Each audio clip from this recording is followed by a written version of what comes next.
Muito obrigado, Darryl. E que prazer estarmos de volta para mais um encontro com a palavra. Seja bem-vindo. Em nosso último encontro fizemos a pergunta: por que estudar a história dos Hebreus?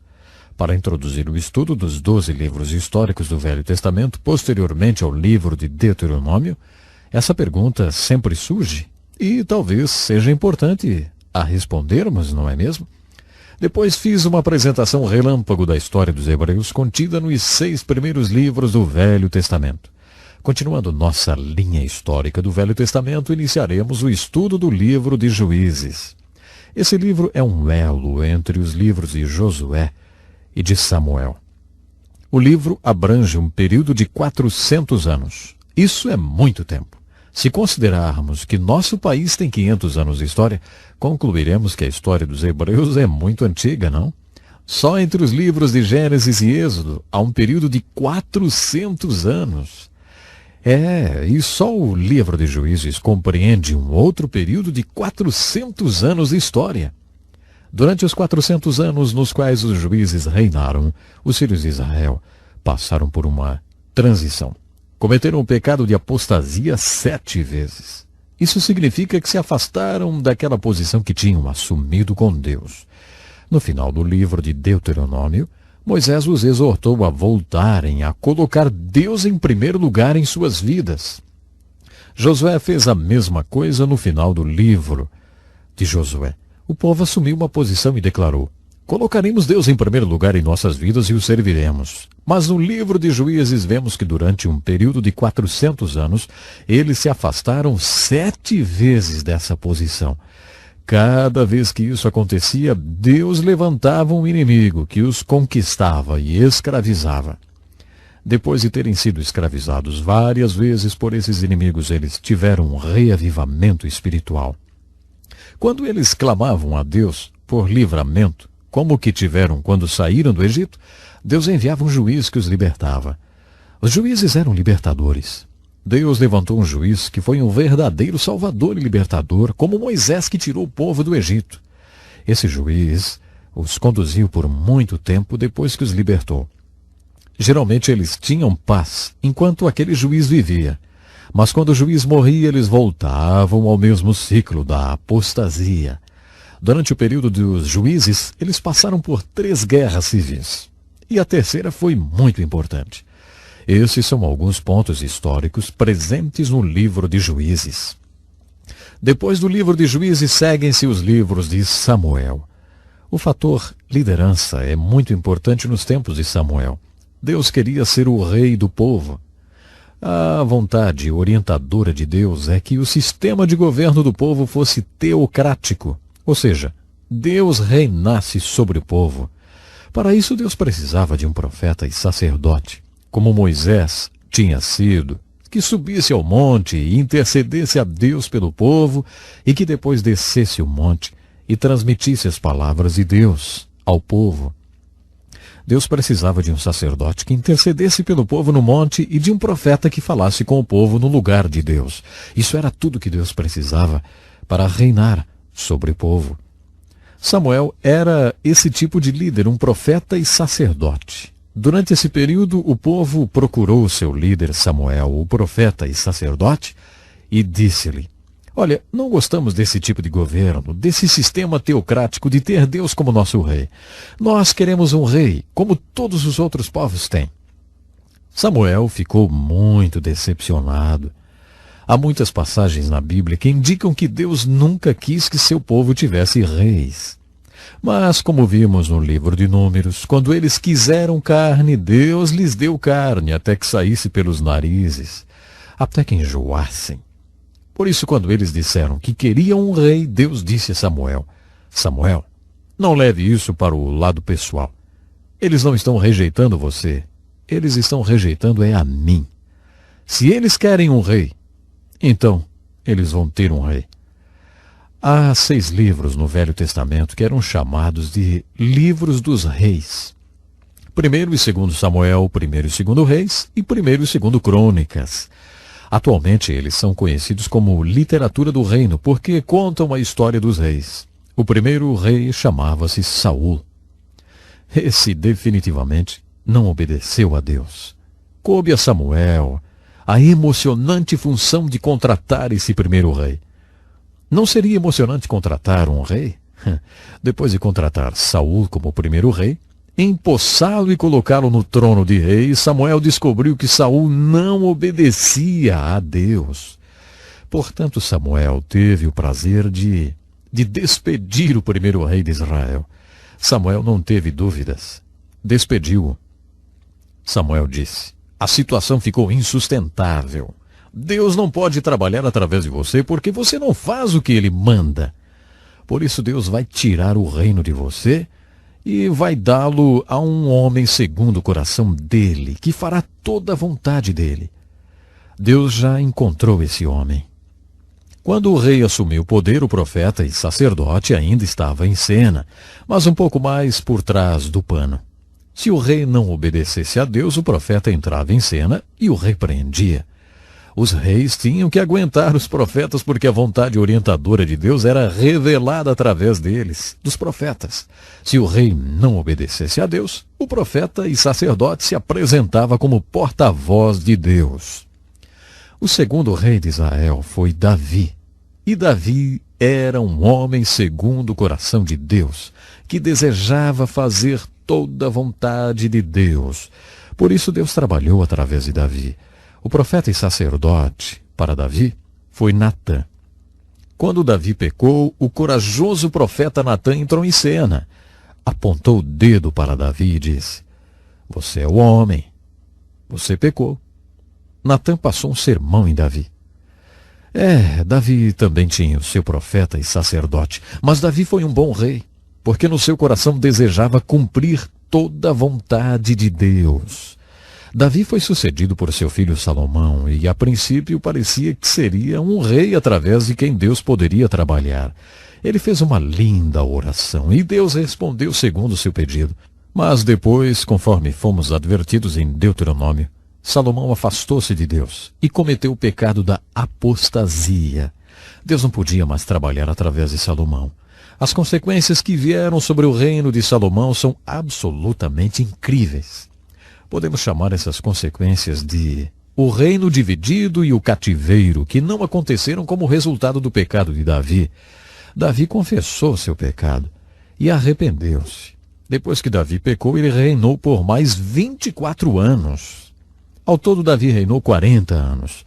Deus não excluiu Davi do reino quando ele pecou, porque ele arrependeu-se e confessou seu pecado. Foi o pecado de Salomão que trouxe calamidade sobre o reino. Como resultado do pecado de Salomão, com suas 700 mulheres e 300 concubinas, o reino foi dividido em duas partes. O reino do norte, chamado de Israel, onde havia 10 tribos, e o do sul, chamado Judá, onde havia 2 tribos pequenas, Benjamim e Judá. Por causa do nome Judá, o povo de Deus que habitava essa região era conhecido como judeu. 2 reinos surgiram como resultado do reinado de Salomão, e esses 2 reinos foram levados cativos. O reino do norte foi levado cativo pelos assírios, o pior inimigo que o povo hebreu já teve. Depois que os assírios levaram para o cativeiro as 10 tribos de Israel, nunca mais se falou nelas outra vez. Elas são chamadas de as 10 tribos perdidas de Israel. Elas foram totalmente varridas da face da terra. Sobrou apenas o pequeno reino do sul chamado Judá. Somente as pequenas tribos de Benjamim e Judá. Nesses livros históricos, a literatura do reino, descobrimos aí que Nabucodonosor, rei da Babilônia, também levou cativo o reino de Judá. Continuando nessa linha histórica, você se depara com uma terra, sem ninguém habitando nela. A terra está vazia. O reino do norte acabou. O reino do sul também acabou. Sobrou apenas uma terra vazia. É isso que você encontra na literatura do reino como resultado da apostasia do povo durante o reinado de Salomão. Depois que os babilônios levaram o reino do sul para o cativeiro, seguimos com a nossa linha histórica para o cativeiro da Babilônia. Nunca mais ouvimos falar do reino do norte outra vez. A linha histórica continua com o reino do sul. Esse reino ficou cativo na Babilônia durante 70 anos e depois desse período, o grande imperador persa conquistou a Babilônia. Portanto, depois de 70 anos, eles não estavam mais na Babilônia, estavam na Pérsia, fazendo parte do Império Persa. Quando Ciro o Grande conquistou a Babilônia, Deus o tocou para que lançasse um decreto dizendo que qualquer pessoa do povo hebreu que quisesse voltar para a sua terra, para reconstruir o templo e sua cidade, estava livre para fazê-lo. Esse foi um dos grandes milagres da história dos hebreus. O retorno do cativeiro babilônico. Segundo Esdras, Neemias e Ageu, houve vários retornos, não apenas um. Aqueles que quiseram partir da Pérsia e Média voltaram para Israel sob uma importante liderança. Esse foi o retorno do cativeiro babilônico, quando Neemias, Esdras e outros profetas contemporâneos deles tornaram-se grandes líderes. Muitas pessoas do povo não quis voltar. Tinham se tornado comerciantes e mercadores e por várias razões não voltaram. A maioria ficou na Pérsia e Média. Temos uma importante observação a fazer sobre esse período da história dos hebreus. Observamos um tipo especial de liderança. A vontade orientadora de Deus e sua preferência foram manifestadas através do profeta e sacerdote. Quando esse povo quis um rei, Deus disse: está bem, eu vou dar um rei a vocês. Mas isso não funcionou, porque a maioria dos reis não obedeceu a Deus. Entretanto, isso não quer dizer que Deus não tenha trabalhado durante esse período da história dos hebreus. Quando eles foram conquistados e levados cativos, Deus trabalhou até através de alguns inimigos. Deus trabalhou através de Nabucodonosor, do rei Ciro o Grande e de outros líderes pagãos. O livro de Esther é o último livro histórico. Ele escreveu o cenário histórico, a Pérsia e Média, como local onde Deus trabalhou de maneira poderosa. Deus trabalhou através do imperador pagão da Pérsia e Média e também através de uma mulher corajosa chamada Esther. Quando Deus fez essa obra, o povo estava vivendo na Pérsia e Média. Portanto, esses eram os judeus que tinham escolhido não voltar para Israel. Fizemos um breve resumo da história dos hebreus. A história dos hebreus, como dissemos, é uma matéria difícil. Estudamos 7 fatos dessa história que, na minha opinião, você precisa conhecer para compreender melhor os livros históricos e proféticos. Bom, o nosso tempo já acabou, mas eu estarei esperando você. No próximo programa, nós vamos continuar. Tem muita coisa especial. Até lá, então.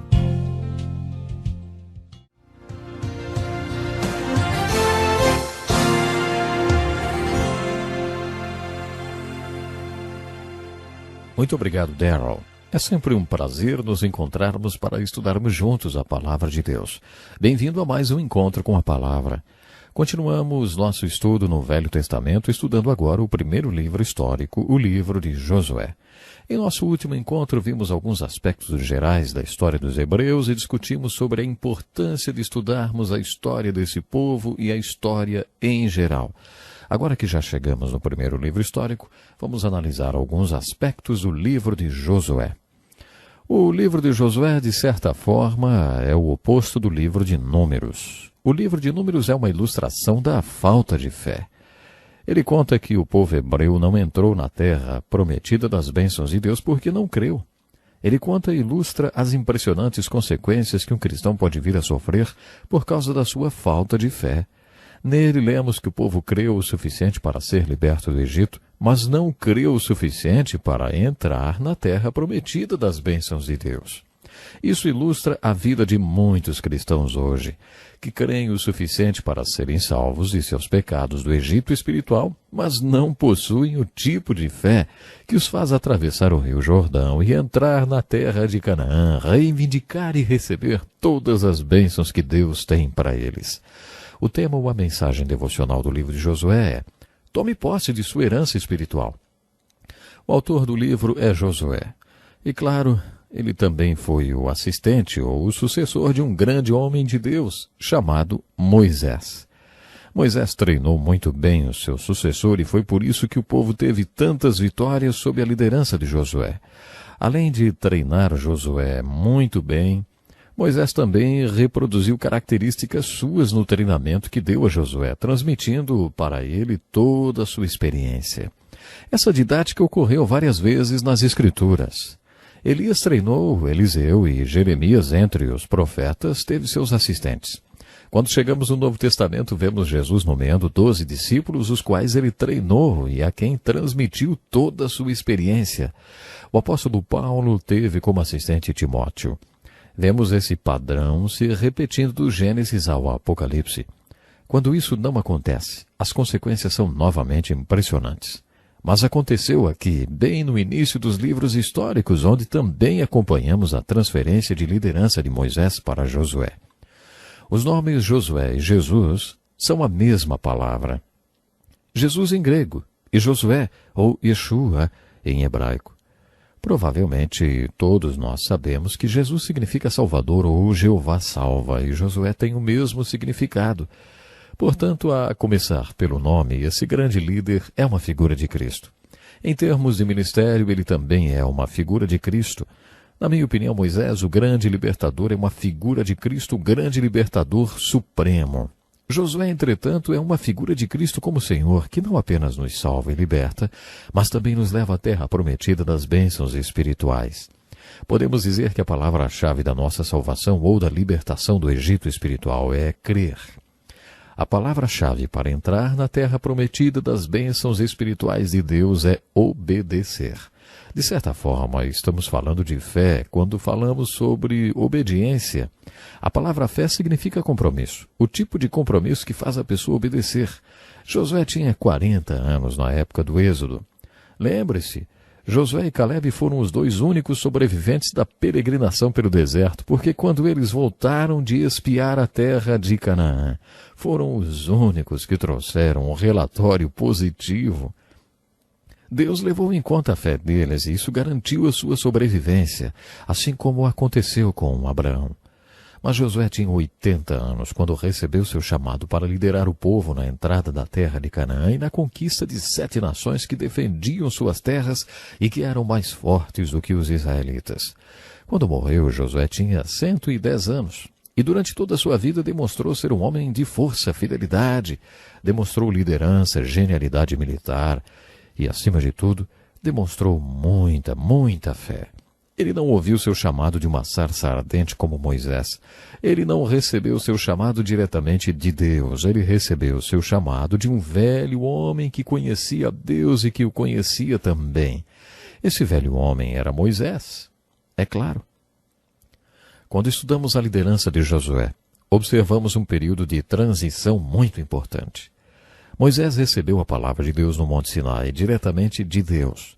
O seu chamado também foi feito diretamente por Deus na sarça ardente. Agora lemos que Josué foi exortado a ler a palavra escrita de Deus, a palavra que tinha sido dada por Deus a Moisés. Essa prática não começou com os reis, começou com Josué.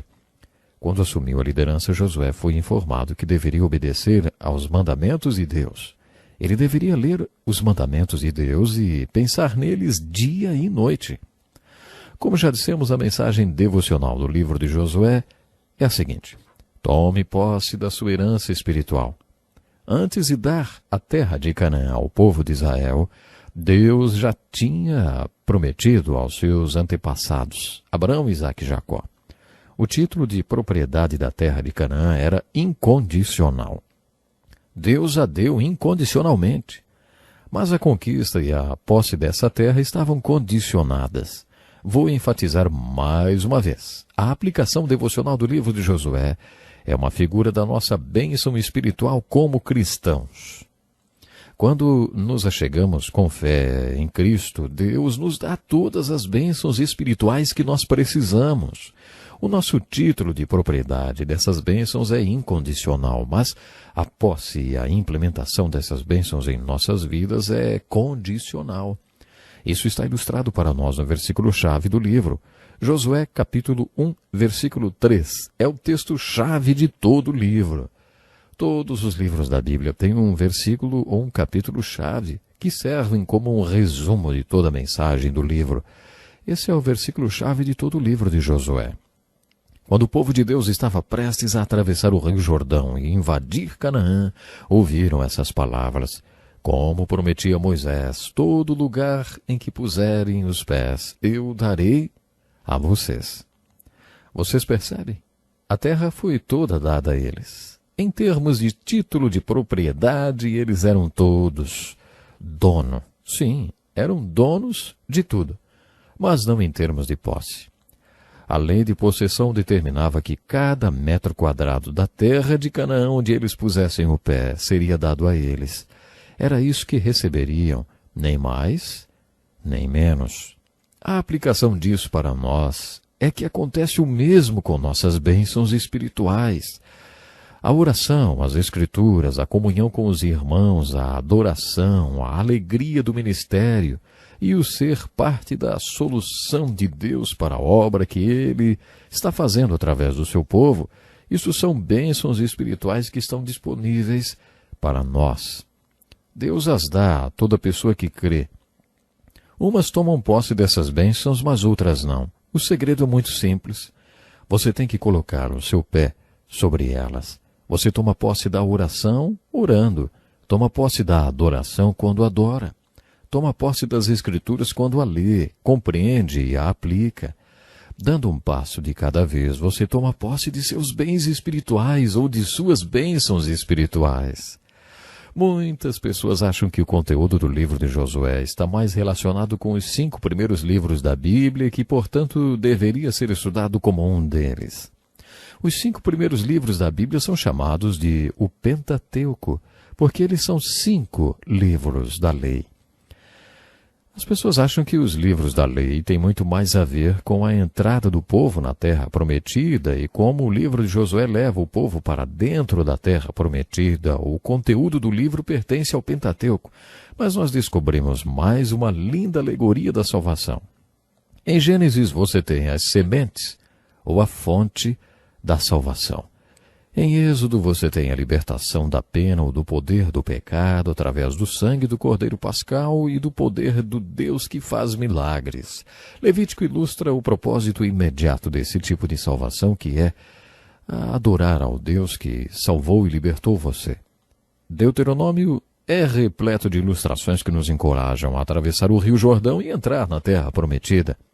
Quando você chega na Terra Prometida, tem que tomar posse da sua herança espiritual e viver cada uma das bênçãos que Deus planejou para a sua vida. O livro de Números é aquela impressionante ilustração negativa de uma geração inteira do povo de Deus que não fez nada disso.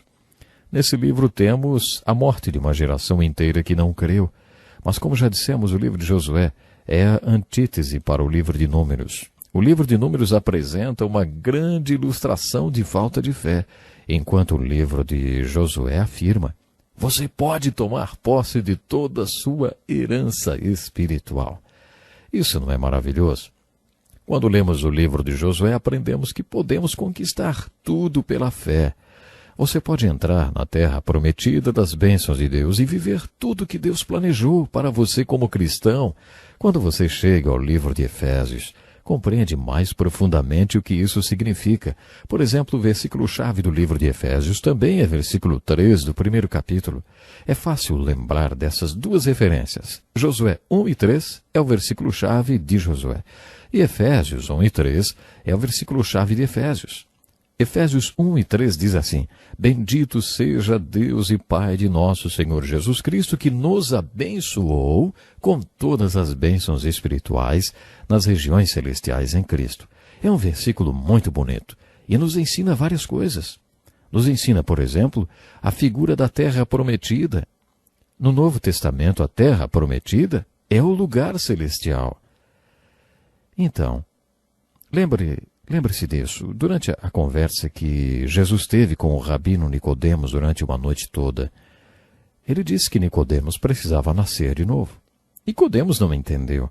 Parece que Jesus ficou meio impaciente com Nicodemos porque ele não conseguia entender coisas tão terrenas, simples e comuns. Nicodemos só conseguia dizer: mas como pode isso? Foi então que Jesus falou: e se eu falar de coisas espirituais, você entende? Ninguém jamais subiu ao céu, só eu. Ninguém jamais desceu do céu, só eu. E ninguém está no céu, somente eu, Jesus disse. Sabe, Jesus estava olhando bem nos olhos de Nicodemos quando disse: eu sou o céu. O que Jesus está falando é o seguinte: o céu não é apenas um lugar. No sermão da última ceia, Jesus afirma que o céu é um lugar, mas não é apenas um lugar para onde vamos depois de morrer se aceitarmos seu convite para segui-lo. O céu também é uma dimensão espiritual, na qual podemos habitar agora. É isso que Paulo quer dizer em Efésios 1 e 3, quando afirma que Deus nos deu todas as bênçãos espirituais, mas nós temos que conquistá-las. E aí, ouvinte, você já está conquistando a sua Canaã? Já está conquistando o seu lugar espiritual? Por favor, pense nisso. Jesus tem todas as bênçãos para você, mas você é desafiado a conquistar essas bênçãos. Portanto, não pare, siga conquistando. Nós vamos ficar por aqui hoje, então fique atento, hein? No nosso programa, vamos falar muito mais sobre as bênçãos espirituais. Até lá!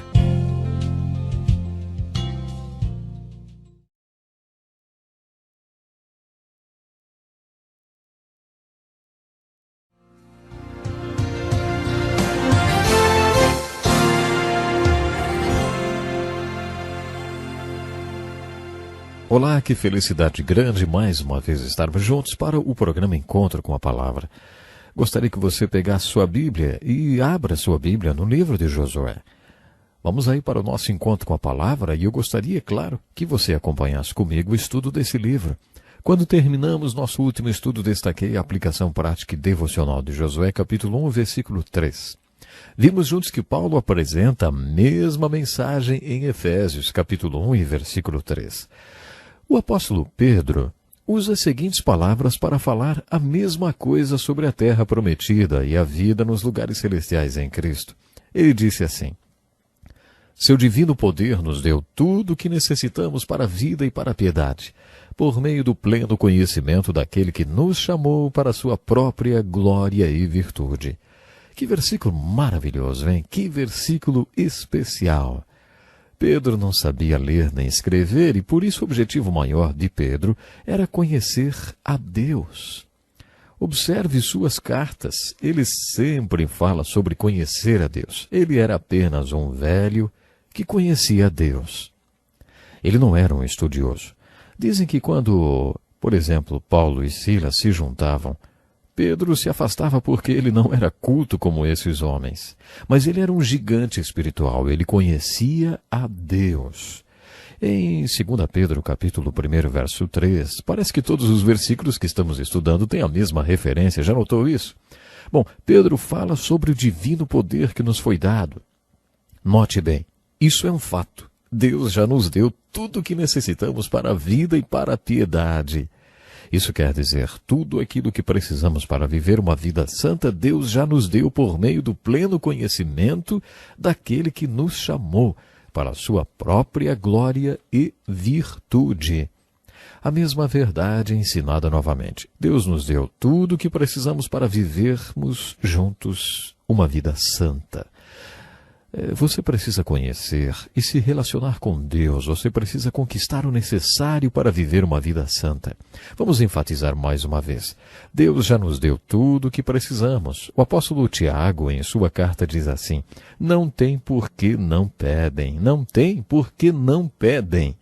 Se é verdade que Deus já nos deu todas as bênçãos espirituais, que já nos deu a terra de Canaã espiritual sem por qualquer condição, e que somos donos de todas as coisas e temos o título de propriedade de tudo, por que então não temos mais bênçãos espirituais em nossa vida?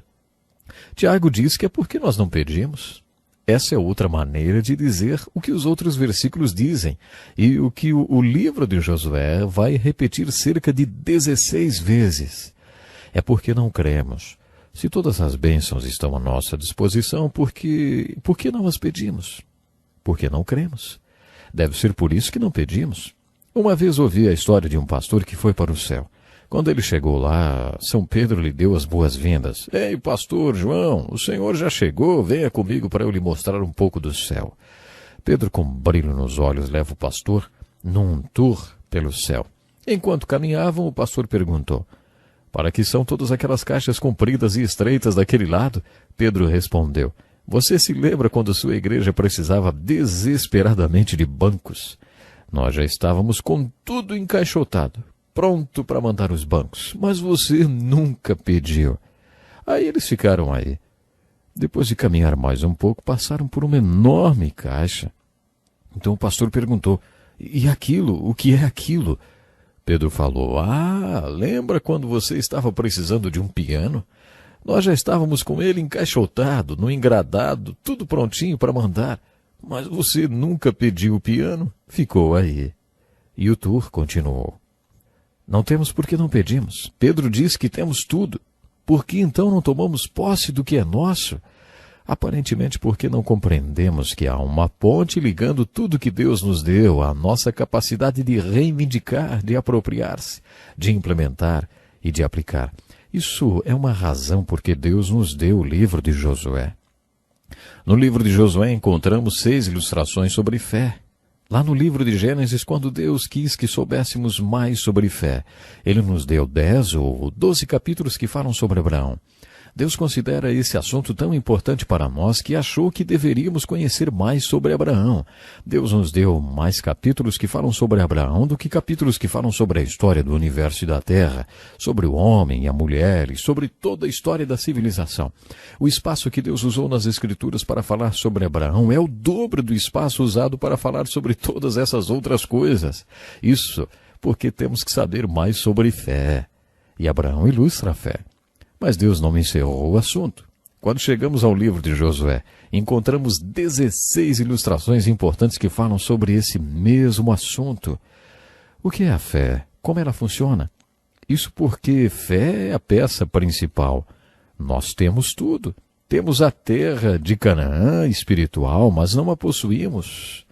Isso porque não compreendemos realmente o que é fé. O apóstolo Paulo escreveu um versículo muito importante sobre fé. Em 2 Coríntios capítulo 9, verso 8, ele ilustra Canaã da seguinte maneira: Deus é poderoso para fazer abundar em vós toda a graça, a fim de que, tendo sempre em tudo toda a suficiência, abundeis em toda boa obra. Você percebeu quantos superlativos há nesse versículo? Deus é poderoso para fazer abundar em vós toda a graça, para que você, tendo suficiência em todas as coisas, possa abundar em toda boa obra. Esse versículo está falando sobre graça. Em grego, a palavra graça é charis. Graça é a bênção ou favor de Deus que não merecemos. A graça se apresenta de muitas formas. Ela vem na forma do poder de Deus, na força para se viver uma vida santa. Portanto, a palavra graça é uma boa figura da terra prometida e das bênçãos espirituais. Quando a graça atua em nossa vida, quando você tem fé para se apropriar da graça, a palavra em grego passa a ser chamada de carisma. E como essa palavra é importante, que conceito importante! Veja bem, esse versículo afirma que Deus pode fazer toda a graça abundar para você. Não é um pouquinho de graça escorrendo em sua direção, não.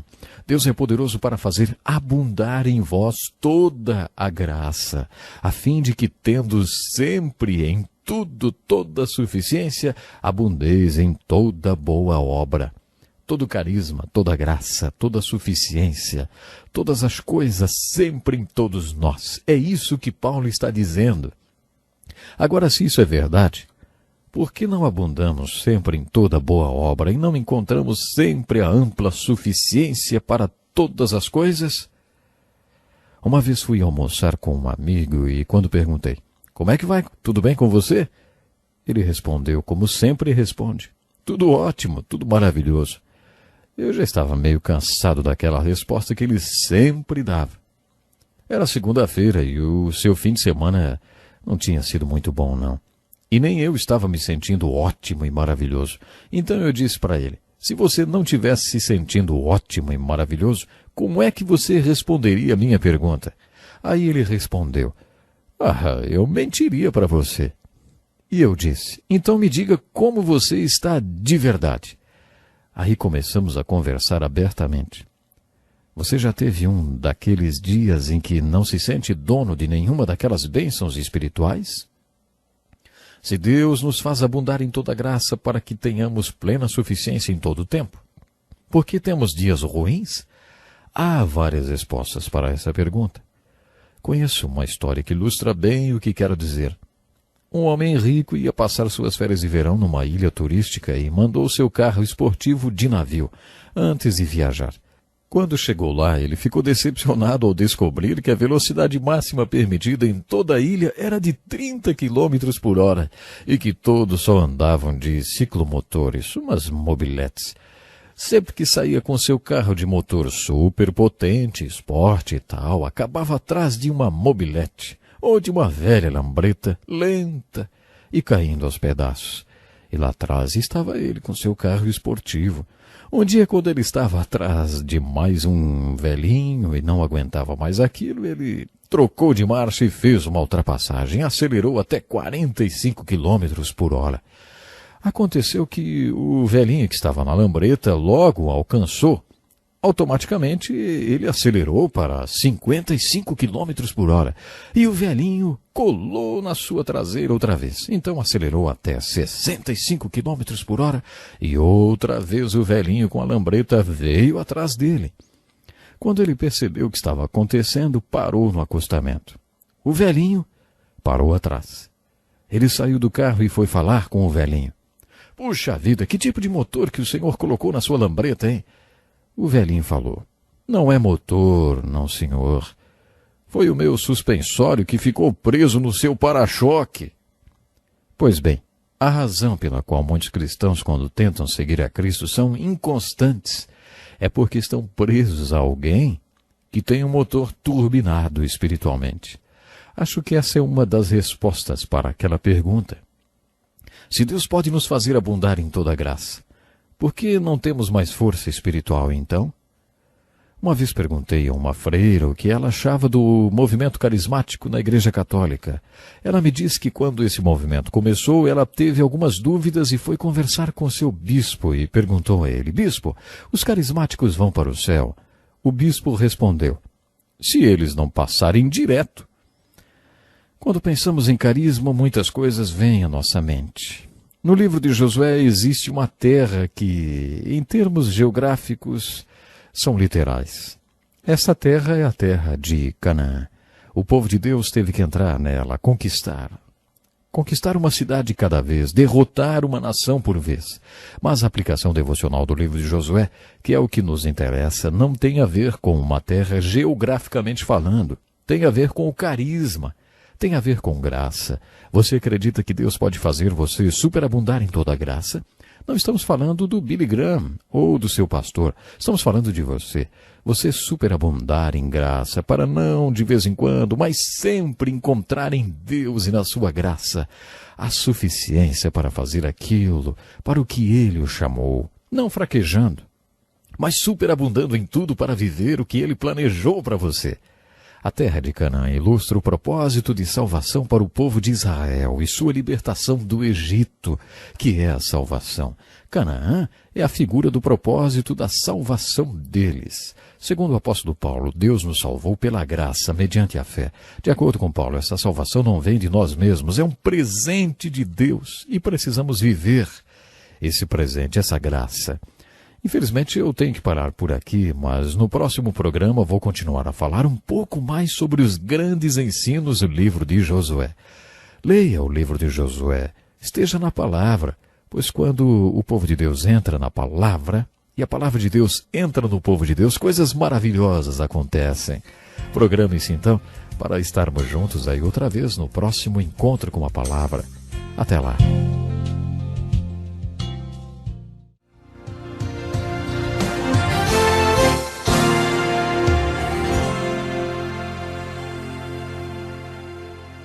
Que alegria estarmos juntos para mais um programa Encontro com a Palavra. Continuando o nosso estudo do Velho Testamento, vamos retomar o livro de Josué, que é um dos livros da Bíblia que mais falam sobre a fé. Esse livro possui importantes ilustrações que nos ensinam o que é fé e como ela funciona. Já aprendemos que o livro de Números é um livro que fala sobre a falta de fé, sobre desacreditar. Mas o livro de Josué não. O livro de Josué é o oposto. Esse livro é sobre fé, é sobre acreditar. No livro de Êxodo lemos sobre a saída do povo de Deus do Egito. O prefixo ex, que em grego significa saída, é exatamente por isso que nós usamos essa palavra, que é êxodo ou êxodo. No livro de Josué, o povo entra na terra de Canaã, a terra prometida. Encontramos várias ilustrações sobre fé quando lemos sobre a entrada do povo na terra de Canaã. Há pelo menos 16 ilustrações diferentes sobre fé.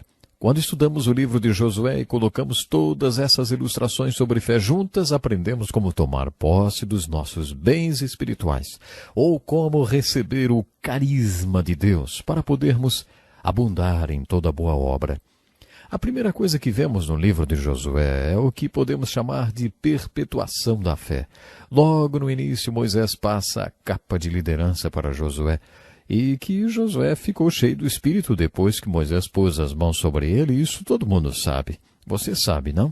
O povo de Israel obedecia a Josué seguindo os mandamentos que o Senhor tinha dado a Moisés. Depois que Moisés, o discípulo do Senhor, morreu, Deus falou com o assistente dele, Josué. O meu discípulo Moisés morreu. Você é o novo líder de Israel. Lidere o meu povo. Seja forte e corajoso. Você será um bom líder para o meu povo. A única coisa que você precisa é ser forte e corajoso e seguir toda a lei que Moisés deu a você. Porque se você tomar o cuidado de obedecer cada uma das leis, será bem-sucedido em tudo o que fizer. Relembre essas leis ao povo constantemente. Você deve meditar nelas dia e noite para ter certeza de que vai obedecê-la totalmente. Só assim você será bem-sucedido. Seja forte e corajoso. Lembre-se que o Senhor, seu Deus, está com você aonde quer que você vá. Nesse ponto da Bíblia aprendemos uma verdade muito importante sobre liderança. É propósito de Deus que todo líder treine um sucessor. Todo Paulo deveria ter o seu Timóteo. Isso funcionou muito bem com Moisés e Josué. Nessa transição de liderança observamos que houve um tempo em que Moisés liderava e Josué seguia. Depois Josué liderava e o povo seguia. Isso mostra que o método deu certo.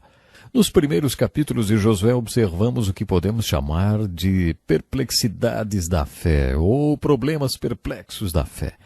Se eliminássemos todos os problemas, eliminaríamos também a necessidade de fé. Quando estudamos fé, não devemos ficar desanimados com os problemas que são relatados. No capítulo 2 de Josué, lemos sobre Raabe, considerado um problema por muitas pessoas. Suponhamos que você estivesse na Holanda durante a Segunda Guerra Mundial.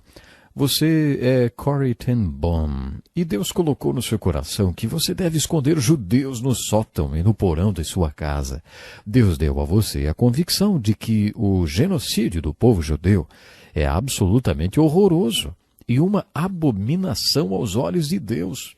Suponhamos que Deus tivesse colocado no seu coração que você tenha que esconder judeus em sua casa. Um dia a Gestapo vem à sua casa, bate à porta, você a abre e eles perguntam: há judeus nessa casa? O que você diria? Quando estudamos filosofia em uma faculdade ou em um seminário, uma hora ou outra, vamos nos deparar com a matéria ética. E quando estudamos essa matéria, ficamos nos perguntando qual é a essência da ética cristã. A essência da ética cristã é sempre dizer a verdade e nunca falar uma mentira sequer? É uma pergunta essa. Eu vou repetir. A essência da ética cristã é sempre dizer a verdade e nunca falar uma mentira sequer? Será que, porque você é cristão, deva dizer: eu não posso mentir? Voltando à resposta da Corrie ten Boom aos soldados da Gestapo, ela diria: tenho sim, leve todos eles para serem queimados.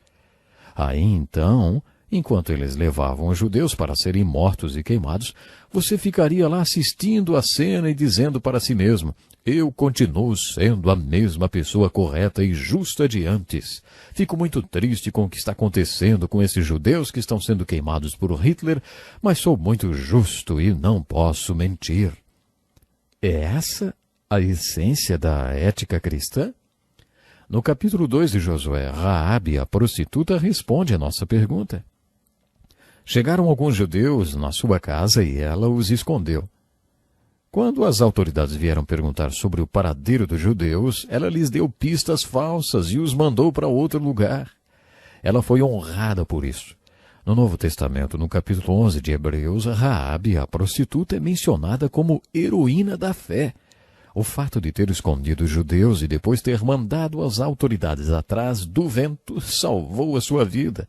Muitas pessoas não aceitam isso. Elas dizem: ei, espere um pouco. Eu aprendi que devemos ser sempre íntegros. Nesse caso, temos uma prostituta que mentiu. Essa não dá para engolir. Ela mentiu na cara dura e ainda entrou para a lista dos heróis da fé. Para muitas pessoas isso é incompreensível e para outras é um problema. Se você prestar atenção nessa história, verá que ela não entrou na lista dos heróis da fé porque mentiu. No capítulo 11 de Hebreus nós lemos: pela fé, Raabe, a prostituta, não pereceu com os incrédulos.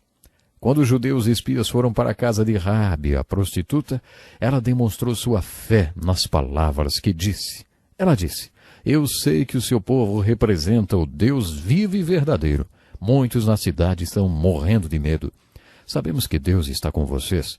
Quando vocês entrarem aqui nessa terra, prometam-me que não me matarão. Os espias então fizeram um acordo com ela. Eles disseram: pegue um cordão vermelho e amarre-o à janela de sua casa. Sua casa era no muro de Jericó. Os muros eram tão largos que as casas eram construídas no topo deles. É claro que o cordão vermelho pendurado na janela é uma linda figura da salvação, como a Arca de Noé, lá atrás no livro de Gênesis. Eles disseram para ela: amarre esse cordão vermelho à sua janela e todos da sua família que estiverem dentro da casa serão poupados. Todos na cidade serão mortos, mas você será salva. Por que ela foi salva? Por que ela escondeu os espias e mentiu por causa deles? Ah, não, ela foi salva porque creu. Ela creu que aquelas pessoas eram o povo de Deus e que o Deus vivo e verdadeiro estava com eles. Raabe mostrou sua fé no Deus vivo e verdadeiro. Sua fé a salvou. Além disso, ela entrou para a genealogia de Jesus por causa dessa fé. Creio que aquele cordão vermelho amarrado à janela possa ser chamado de a figura da fé. Assim, nos primeiros capítulos de Josué, temos, antes de tudo, a perpetuação da fé de Moisés para Josué. Depois temos as perplexidades da fé. E depois ainda temos essa linda figura da fé. Quando você estudar Raabe, a prostituta, não se esqueça que o mais importante a seu respeito foi a fé. Foi a fé de Raabe que a salvou. Você está vendo? Todos são salvos pela fé. Raabe ainda se tornou a tetravó de Jesus. Dá para crer nisso? Exatamente. Quando estudamos o assunto fé no livro de Josué, encontramos no capítulo 3 a prova de fé. Quando formos entrar na nossa Canaã espiritual, Deus firmará e confirmará nossa fé a fim de nos encorajar. Vimos isso com Gideão, que fez a prova do novelo de lã e foi honrado por Deus. Foi honrado, sim. O Salmo 37, 23 diz: os passos do homem bom são confirmados pelo Senhor. Isso significa que quando tomamos um passo de fé, Deus nos abençoa, confirma esse passo e nos encoraja, para que saibamos que estamos andando no caminho pelo qual Ele nos dirige. Deus foi severo com o povo no livro de Números. Ele disse: eu provei para vocês 10 vezes, fiz 10 milagres, mas mesmo assim vocês não se apropriaram dessa fé. Mesmo eu tendo provado e confirmado 10 vezes. Portanto, Deus confirma nossos passos. No livro de Josué, ele fez isso. Deus firmou Josué e mostrou para o povo que suas bênçãos estavam com Josué, assim como estiveram com Moisés. Depois disso, Deus operou milagres para o povo. O propósito desses milagres era mostrar ao povo que Deus estava com eles e que quando eles atravessassem o Jordão e entrassem em Canaã, Deus os abençoaria e estaria com eles. No capítulo 4, eles construíram o que chamamos de coluna de fé. O povo atravessou o Jordão durante a época da cheia. O rio se abriu miraculosamente e eles o atravessaram para outra margem em terra seca. Foi a mesma experiência que tiveram no Mar Vermelho 40 anos antes. Enquanto o povo atravessava o Rio Jordão a pé enxuto, recebeu a ordem de construir uma coluna de pedras, um tipo de monumento que serviria como memorial desse grande milagre. Temos aqui a mesma mensagem de Deuteronômio, para que seus filhos saibam desse milagre. Um dia seus filhos vão perguntar a vocês: o que é essa coluna de pedras? E quando eles perguntarem, você vai explicar. Esse é um bom princípio de educação de filhos, sempre responder às perguntas deles. Abraham Lincoln costumava dizer que se você tiver curiosidade e memória, será culto. É apenas uma questão de tempo. O propósito daquele memorial era lembrar os adultos a instruírem as suas crianças. No capítulo 5 de Josué temos o que chamamos de o pré-requisito da fé. Um pouco antes de invadirem Canaã, o povo de Deus recebeu ordem de circuncidar toda a população masculina que não havia sido circuncidada. Você deve se lembrar que a primeira geração morreu no deserto. Essa era a segunda geração do povo de Deus e os homens não tinham sido circuncidados. Temos aqui uma linda ilustração e uma revelação sobre fé. Antes de você entrar na terra prometida das bênçãos de Deus, pergunte-se se há algum pecado em sua vida. Você precisa tirar isso. Ainda no capítulo 5 encontramos o que chamamos de a norma de fé. Josué passou uma ordem para que ninguém desembainhasse sua espada. Ainda hoje a região onde Josué estava muito escura à noite. Para nós que vivemos com as luzes das cidades é difícil imaginar, não, essa escuridão, mas na verdade era assim. Um exército acampado a leste do Jordão poderia facilmente ser emboscado pelo inimigo. Por isso que eles tinham essa ordem para não desembainhar a espada. Se eles vissem alguém com a espada desembainhada, facilmente identificariam como um inimigo. Josué saiu para uma caminhada na noite anterior à batalha de Jericó e viu um homem com a espada desembainhada. Josué o desafiou perguntando: "Você é amigo ou inimigo?" A resposta foi: "Nem uma coisa nem outra, venho na qualidade de comandante do exército do Senhor." Lemos que Josué, prostrando-se com o rosto em terra, o adorou e disse: "Que ordens o Senhor tem para mim?" O comandante falou: "Tire suas sandálias, porque o lugar em que você está é santo." E Josué tirou. Bom, infelizmente o nosso tempo acabou, mas eu espero que você possa realmente aprender cada vez mais sobre a fé. Pense nisso e até o nosso próximo programa.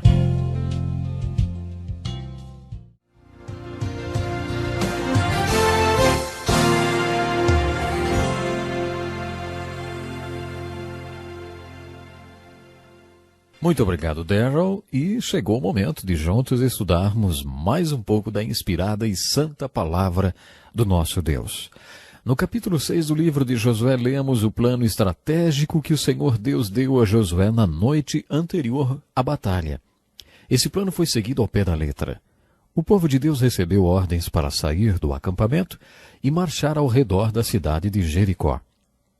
Os homens armados seguiam na frente, depois vinham 7 sacerdotes segurando trombetas e chifre de carneiro. Atrás deles vinham alguns sacerdotes carregando a arca e, por último, o restante dos homens armados e provavelmente o resto do povo. No primeiro dia eles deveriam marchar ao redor da cidade e voltar ao acampamento onde passariam a noite. Na manhã seguinte fariam a mesma coisa. E assim deveriam fazer durante 7 dias.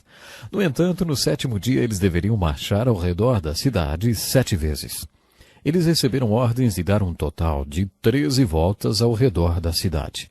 Considerando que o povo estava lutando contra uma cidade fortificada por muros tão largos que casas eram construídas sobre eles, essa estratégia era simplesmente ridícula. Geralmente, uma das defesas do inimigo era colocar aqueles que não usavam armas, como crianças e mulheres, no topo das muralhas.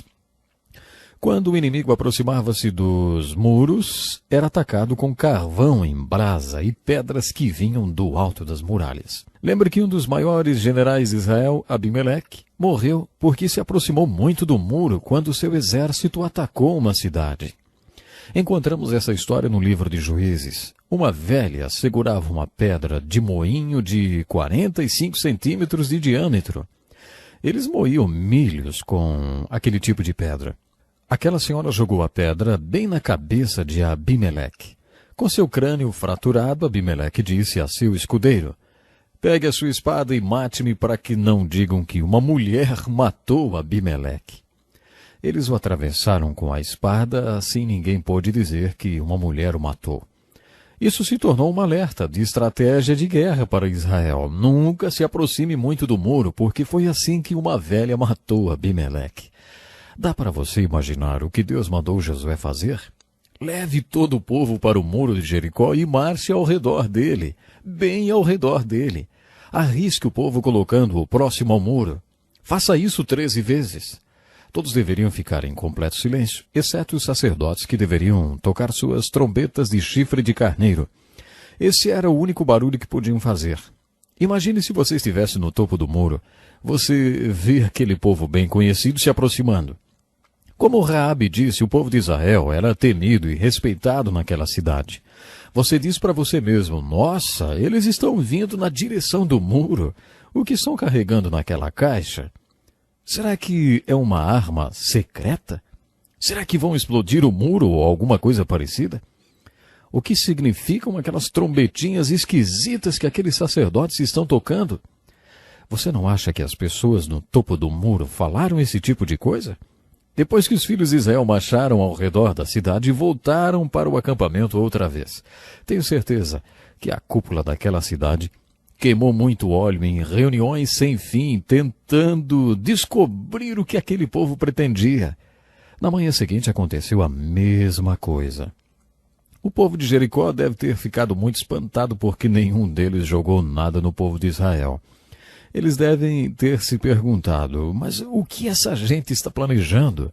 Depois de marcharem uma vez durante 6 dias ao redor dos muros de Jericó, no 7º dia eles marcharam 7 vezes. E depois de marcharem pela 7ª vez, no 7º dia, Josué ordenou ao povo, gritem! Então cerca de 2 ou 3 milhões de pessoas começaram a gritar. Você já ouviu 10.000 pessoas gritarem ao mesmo tempo? Faz um barulho e tanto, hein? O povo de Israel devia ter uns 2 ou 3 milhões de pessoas.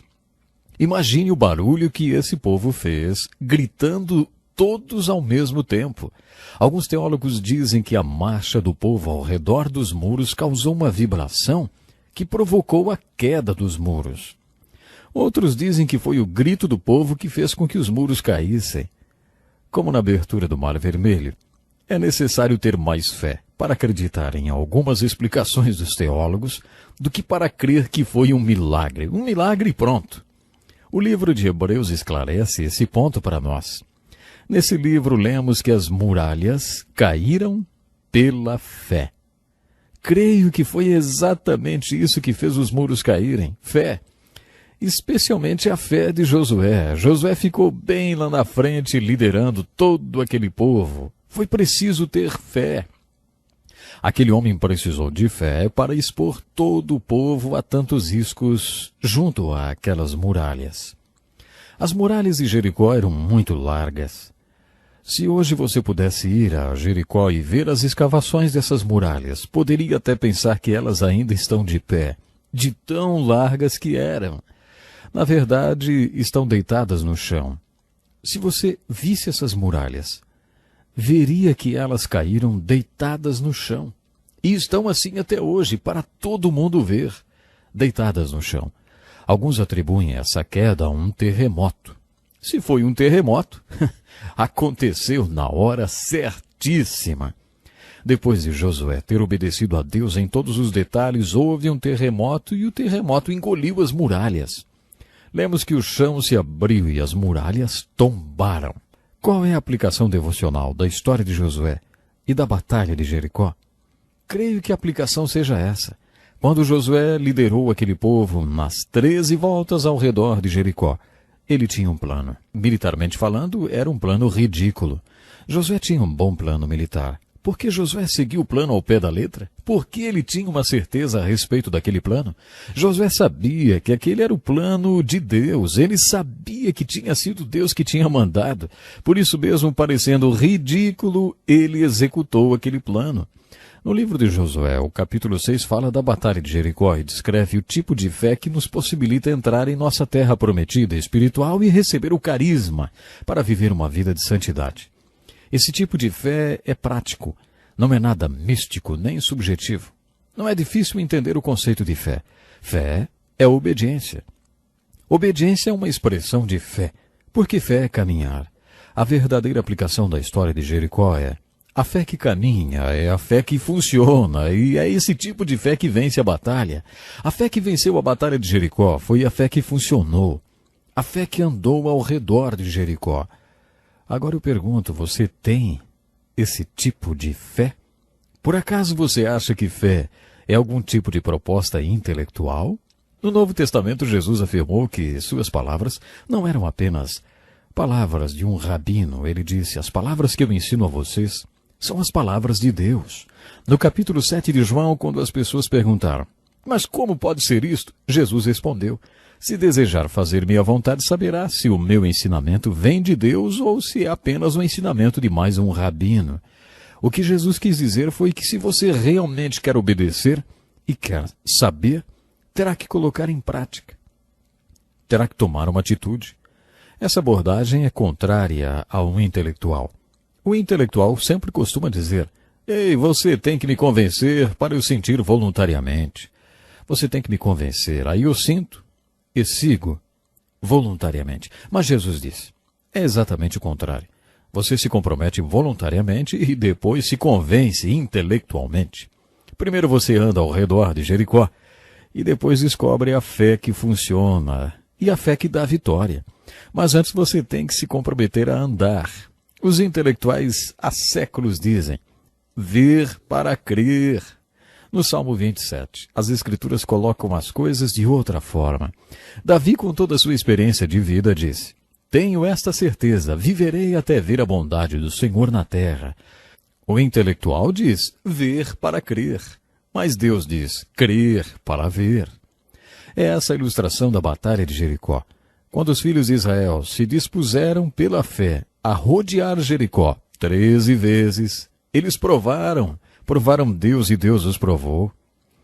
Eu conheci um homem que foi chamado por Deus para construir uma estação de rádio em Quito, no Equador. Esse homem andava com Deus. Seu nome era Clarence Jones. Ele construiu em Quito, Equador, a estação de rádio chamada HCJB.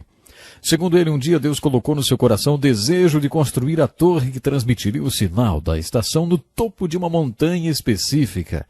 Deus deixou bem claro que a torre de transmissão deveria ser erguida naquela montanha.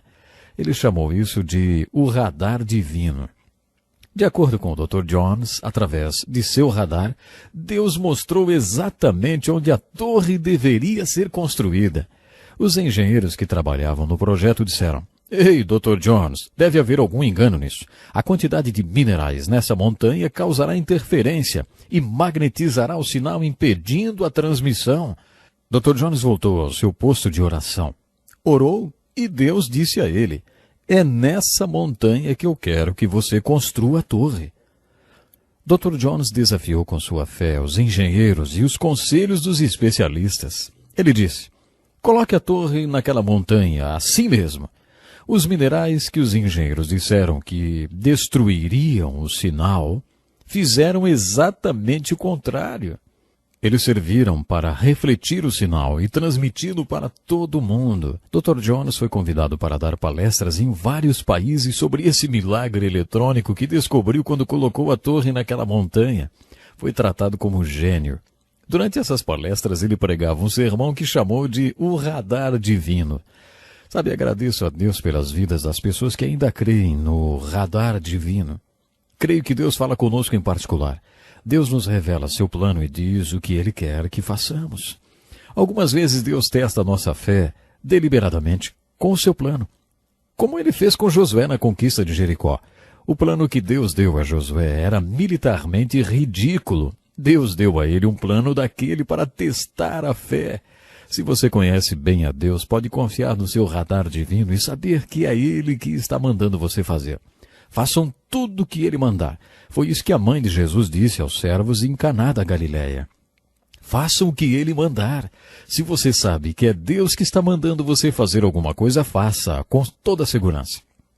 Sabe, não é sempre que Deus age desse jeito.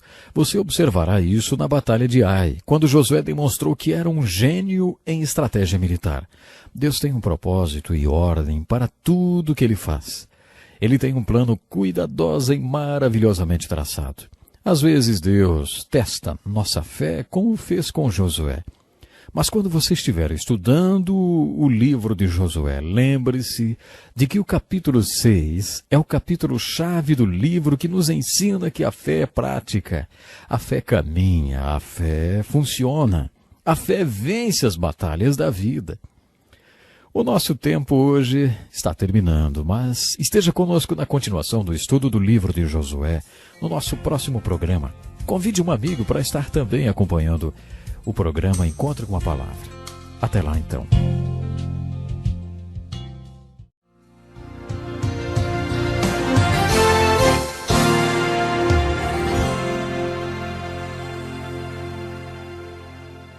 bem-vindo a mais um programa Encontro com a Palavra. Continuando o nosso estudo dos livros históricos do Velho Testamento, vamos analisar pela terceira vez o primeiro livro histórico do Velho Testamento, que é o livro de Josué. Como vimos nos dois últimos estudos, esse livro é uma ilustração muito importante da fé. No capítulo 7 do livro de Josué, lemos a história que podemos chamar de a perversão da fé. Logo depois que Jericó foi conquistada, miraculosamente os filhos de Israel subiram para a cidade de Ai, que era uma cidade relativamente pequena. Eles mandaram um pequeno destacamento de soldados para tomar a cidade. Esses soldados acabaram fugindo dos seus inimigos. Os homens de Ai perseguiram e mataram aqueles soldados hebreus. Quando isso aconteceu, Josué caiu com o rosto em terra.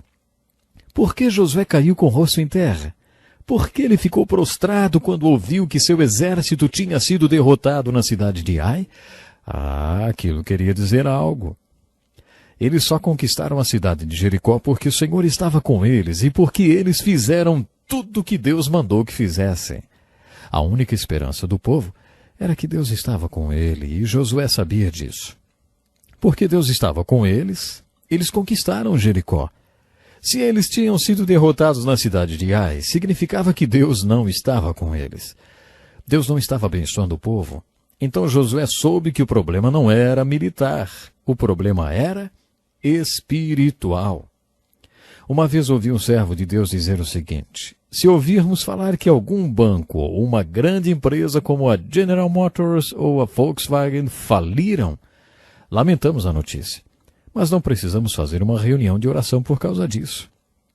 Se o trabalho de Deus não dá certo, porque não há fundos suficientes, ou por uma razão qualquer ou outra, isso mostra que Deus retirou sua bênção desse trabalho. Então os líderes desse trabalho devem prostrar-se diante de Deus, pois a única esperança para eles é a presença de Deus no trabalho. Afirmações e confirmações, evidências da presença de Deus conosco fortalecem a nossa fé e nos encorajam a caminhar. Todos nós precisamos de um milagre marcante que sirva como estímulo. Mas quando acontece o contrário, quando fica óbvio que Deus não está conosco, então devemos nos prostrar até descobrir o porquê.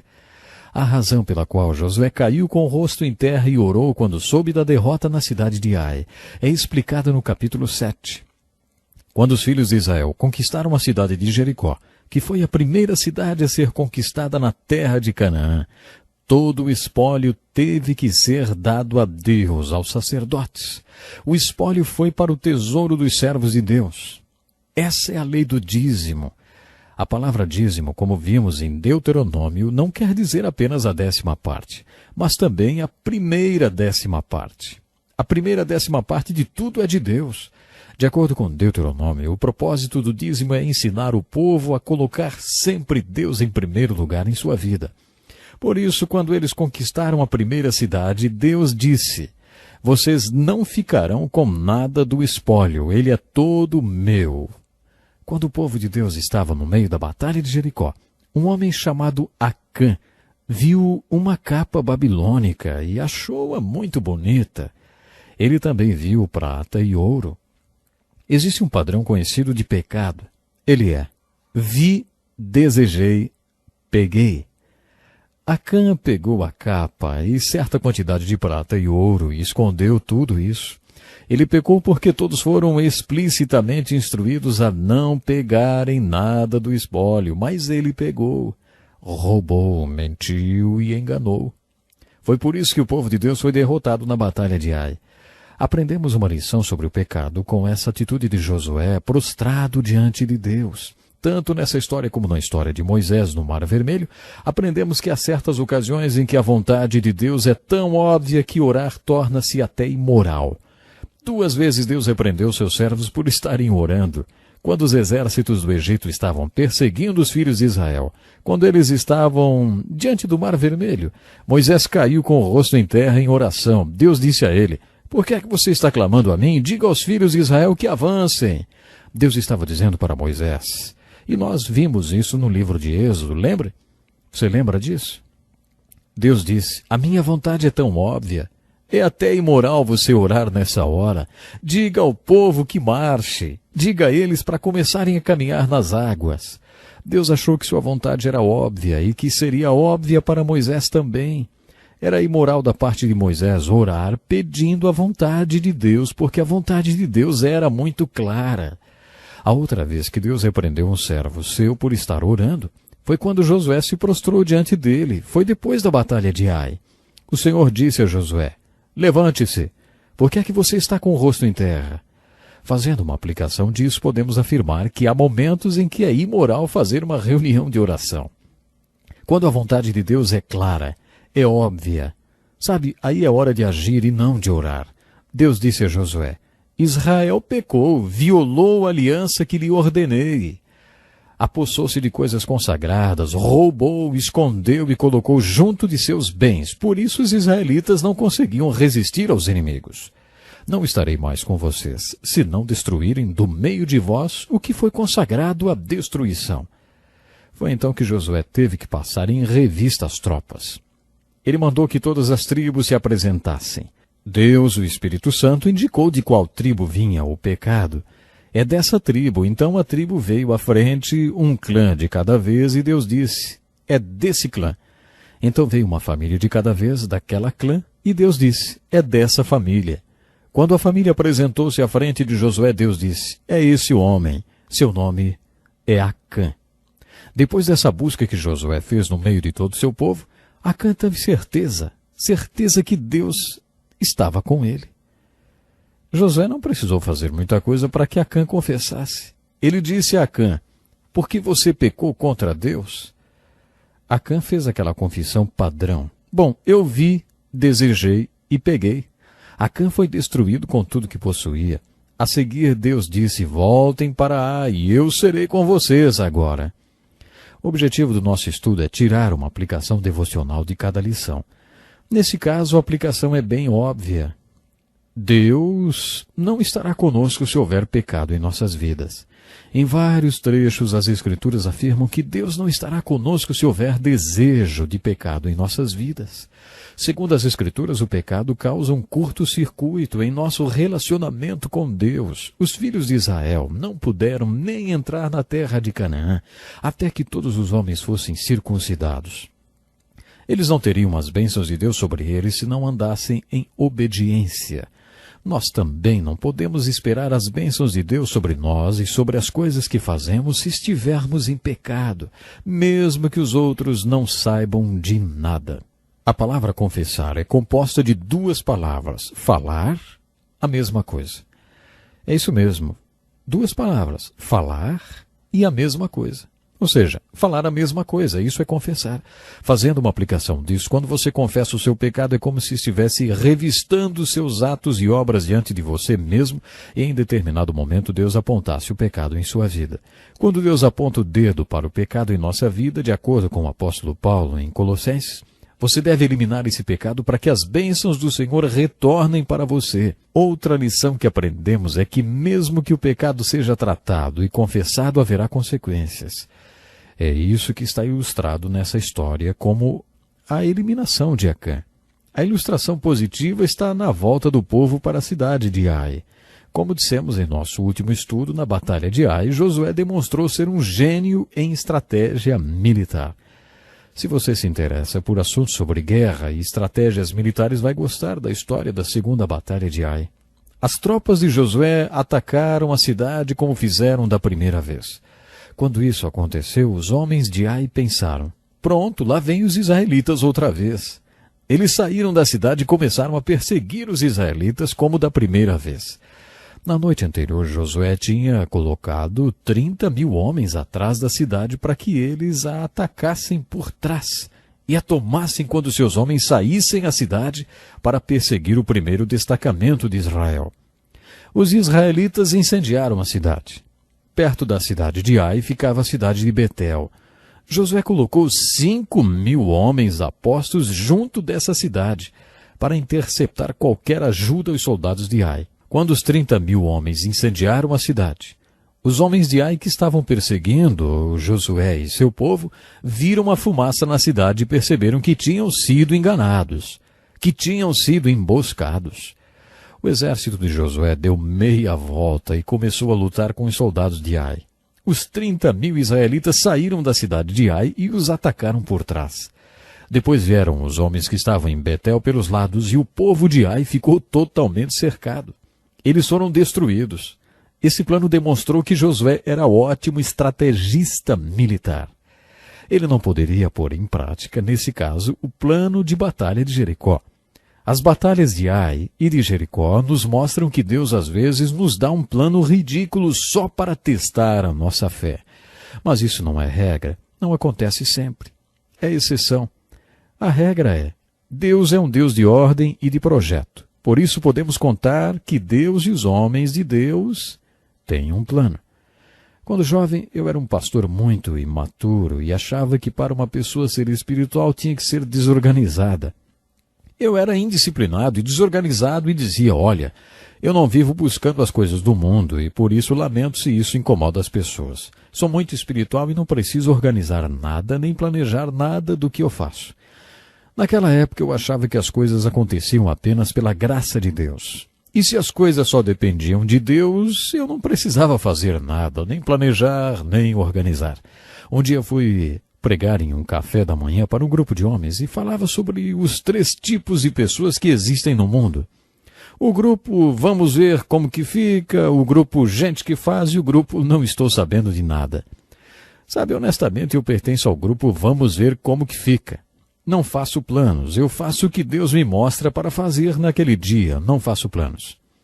Na manhã seguinte, durante meus momentos devocionais, deparei-me com um versículo de Provérbios que diz que o homem sábio faz planos, mas o insensato não faz planos e ainda se orgulha disso.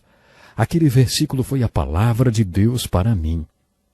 Se você é uma dessas pessoas que não planejam, que não sabe de onde veio, nem onde está, nem para onde vai, não culpe Deus por isso. Nosso Deus é um Deus de ordem, com projetos, que sempre faz planos. A segunda batalha de Ai é uma ilustração disso. A maneira como aconteceu a segunda batalha de Ai tem mais a ver com o estilo de atuar de Deus do que a batalha de Jericó. A batalha de Jericó foi uma exceção no estilo de trabalho de Deus. E assim vamos terminando por hoje. Junte-se a nós no nosso próximo encontro com a palavra e vamos estudar juntos os 3 inimigos antigos e modernos da fé e das pessoas de fé, que é o mundo, a carne e o diabo. É isso mesmo. Bom, eu espero você no nosso próximo encontro com a palavra.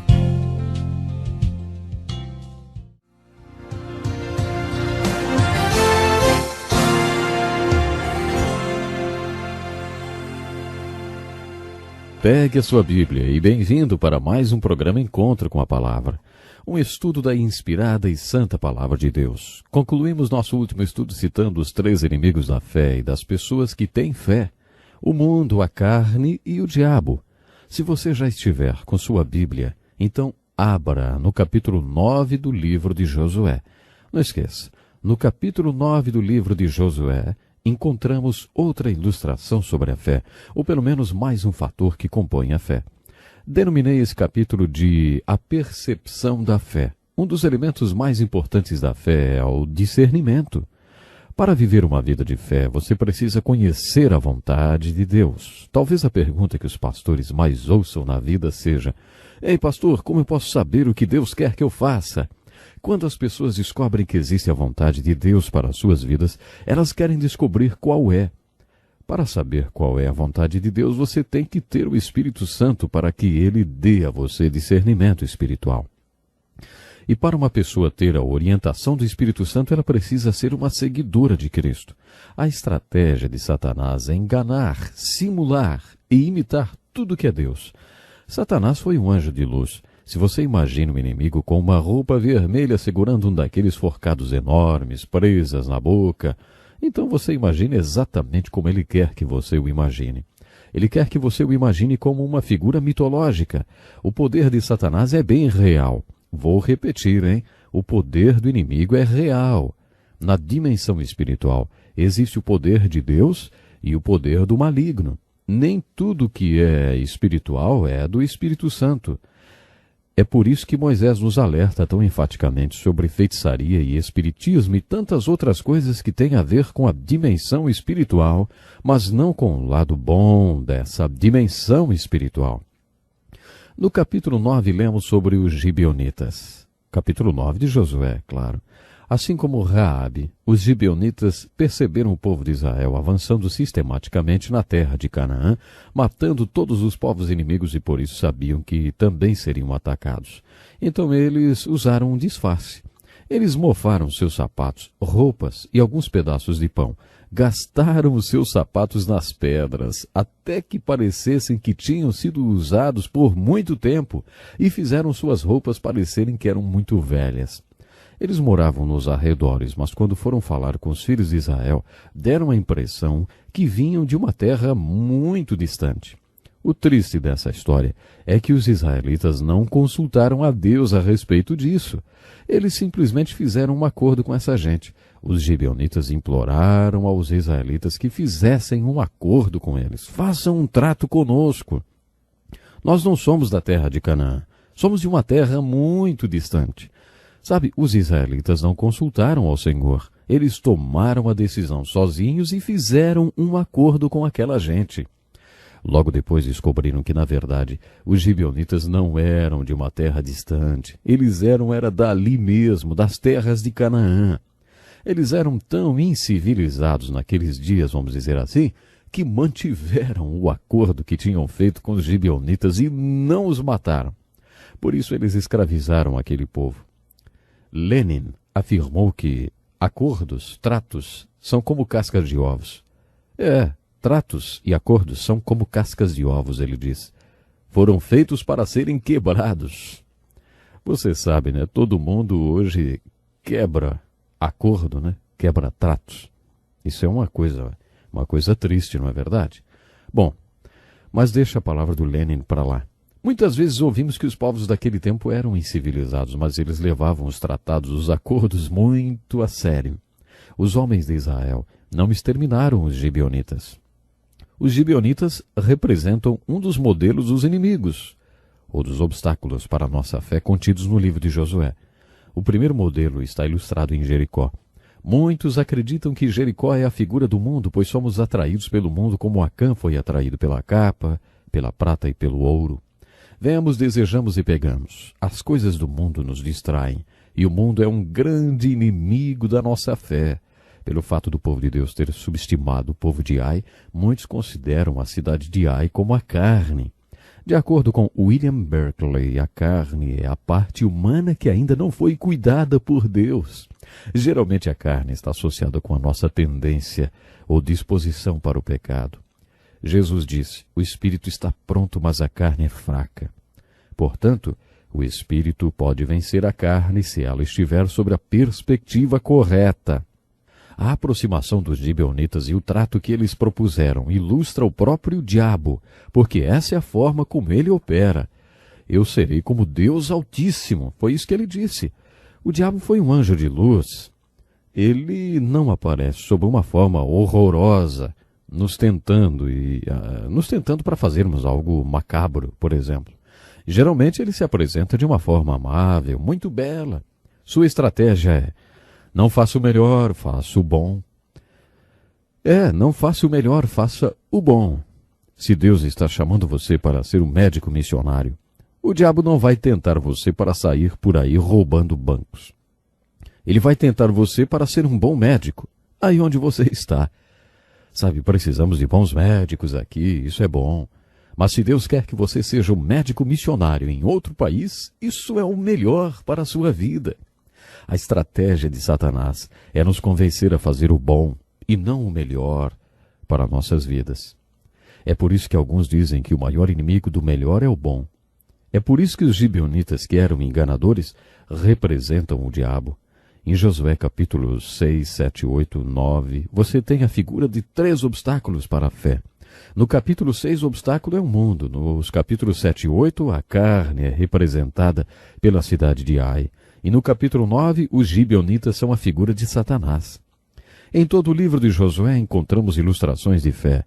Primeiramente, encontramos o que chamamos de a perspectiva positiva de fé. Um dos maiores personagens de fé da Bíblia é Calebe. Abraão é o personagem cuja fé é a mais importante do Velho Testamento. Mas Calebe também é muito importante. Você está lembrado que ele foi um dos espias que, junto com Josué, trouxeram um relatório positivo sobre Canaã? Pois é, Calebe nunca perdeu a sua perspectiva. Durante todo o tempo que o povo andou pelo deserto, Calebe pensava naqueles cachos de uva de Hebrom. As pessoas reclamavam e morriam de sede, mas Calebe nunca perdeu a sua visão. Imagine as pessoas perguntando: Calebe, em que você está pensando? E Calebe respondeu: bom, eu estou pensando naqueles cachos de uva da cidade de Hebrom. Ele nunca perdeu a visão de Hebrom. Os outros eram especialistas em gigantologia, como mencionamos quando estudamos o livro de Números. A letra de um antigo hino ilustra isso. Todos viram os gigantes, mas Calebe? Calebe viu o Senhor. Calebe também viu os gigantes e obstáculos, claro, mas ele tinha um Deus que era maior do que os obstáculos. Quando eles entraram na terra de Canaã, Calebe conquistou e tomou posse de Hebrom, a cidade que Moisés havia prometido a ele. Ele apresentou-se a Josué, reivindicando sua cidade, e recebeu permissão para conquistá-la. Essa é uma linda ilustração da perspectiva positiva de fé. Mas o livro de Josué também possui uma perspectiva negativa de fé. Nós vemos isso entre os capítulos 14 e 23. Esses capítulos contam que os filhos de Israel não expulsaram os povos que viviam na terra de Canaã. Deus havia ordenado guerras de extermínio. Se eles tivessem executado as guerras de extermínio contra as nações de Canaã, mais tarde não teriam sido escravizados 7 vezes. Lemos sobre isso no livro de Juízes. No livro de Josué nós lemos: os descendentes de Judá não conseguiram expulsar os jebuseus que viviam em Jerusalém. Até hoje os jebuseus vivem ali com o povo de Judá. Os cananeus de Gezer não foram expulsos, e até hoje vivem no meio do povo de Efraim. Mas são sujeitos a trabalhos forçados. Os filhos de Manassés não conseguiram expulsar os habitantes daquelas cidades, pois os cananeus estavam decididos a viver naquela região. É isso que lemos repetidas vezes nessa parte do livro de Josué. O que significa que os filhos de Israel nunca conquistaram totalmente Canaã. No próximo livro da Bíblia, o livro de Juízes, lemos que muitos anos mais tarde, aquelas mesmas nações dominaram os filhos de Israel e os escravizaram.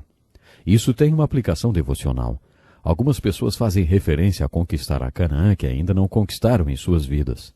Você sabe o que elas querem dizer com isso? Quando as pessoas dizem: eu ainda tenho muita Canaã para conquistar, elas estão falando da aplicação devocional que encontramos no livro de Josué. Deus nos manda entrar na terra de Canaã e conquistá-la por completo, por inteiro, isso mesmo, e obter uma vitória completa sobre nossa Canaã espiritual. Muitos são libertos do Egito espiritual, mas nunca chegam nem a entrar em Canaã. Muitos entram, mas não conquistam muito dela, talvez 1 ou 2 cidades, e isso é o máximo que conseguem conquistar. Conheço um pastor que contraiu uma doença maligna e foi assim que Deus o levou.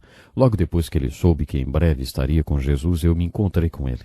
Enquanto conversávamos sobre o fato de sua vida aqui na terra já estar passando e uma nova dimensão de vida eterna estar se iniciando, ele teve um momento de arrependimento. Ele lamentava que tivesse muito de Canaã ainda para conquistar. Eu não entendi. Pensei que ele estivesse falando sobre o ministério que teve. O ministério dele tinha sido muito abençoado. Então eu comecei a lembrá-lo de algumas coisas maravilhosas que Deus tinha feito através do ministério daquele homem. Eu perguntei: o que mais o Senhor poderia desejar? O Senhor conquistou tantas Canaãs em seu ministério? Mas ele não estava pensando nisso.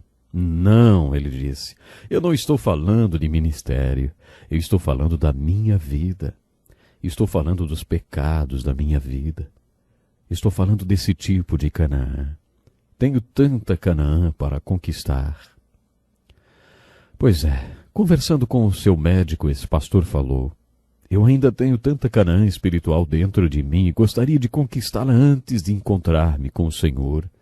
O médico então disse: a doença que você tem vai ajudá-lo nisso. Deus usará o seu sofrimento para queimar tudo aquilo que é contrário à natureza dele. Quando finalmente você se encontrar com o Senhor, será uma relação de espírito com espírito. Você conquistará sua Canaã nos meses que Deus ainda tem aqui para você. Sabe, o sofrimento pode ter esse efeito em nós. É essa aplicação devocional dessa parte do livro de Josué. A minha pergunta é, e você? Já conquistou sua Canaã espiritual? Essa parte do livro de Josué também levanta algumas questões sobre guerra de extermínio. Essa questão é um problema para muitas pessoas. Como esse Deus de amor que nós conhecemos hoje pode ter ordenado uma guerra com o objetivo de exterminar o povo adversário? Responderei a essa pergunta no nosso próximo estudo, portanto você não pode perder. O nosso tempo hoje acabou, mas programe-se para estarmos juntos outra vez no nosso próximo encontro com a palavra. Até lá então. Deus lhe abençoe.